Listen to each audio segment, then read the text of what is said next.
شنیدم اومده تو شهر برای تماشا، هرچی بینمون گذشته کرده هاشا. گفتم ای تو باشه برای من افته، شایدم این حرفو رو کس دیگه گفته. با یه هر جوری شده گیرش بیارم، از خودش تحتو قضیه رو درارم. اومدم تو شاه چراغ تو سن و ایوون، همی تو پر شدم ایلون و ویلون. آخرش پرسیدم از خادم حضرت، یه نگوی کرد تو چیشم از رو محبت. گفت ها بله دیدمش پریروزا بود، آمو کار اشتوی دوشو از اینجا رفت زود.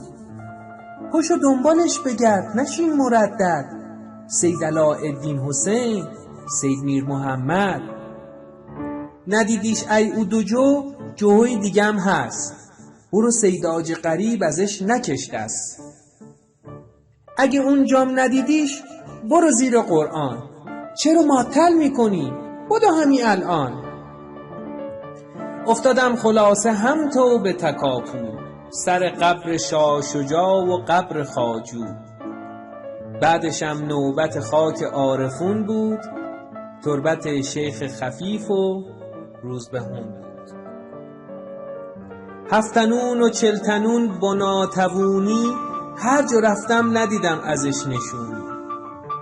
نکنه رفته باشه تو باغ و راغی، میرم اونجا میگیرم ازش سراغی. اومدم باغ ارم جاش خالی دیدم، بت و باغ دلگشا که دیر رسیدم. اومدم باغ خلیلی دیگه شوم بود، بعدشم باغ قوام که وقت تموم بود. اومدم فردا تو باغ عفیف آباد، نه نشون از گل دیدم نه سرو آزاد. نه تو باغ جون نما نه باغ موزه، هیچی دستگیرم نشد امروز 3 روزه. رفتم از اونجا برای ارگ کریم خان، نبودش رها شدم تو مدرسه خان. اومدم سرای مشیر پرسجو کردم، هر جا از جوون و پیر پرسجو کردم. از تو بازار وکیل و اردو بازار، اومدم مسجد جمعه تک و تبدار. یه نماز حاجتی به جا آوردم، دلم دست خدای خودم سپردم. یه صدای گفت واسه حل ای قضیه، یا باید سعدی بری یا حافظیه.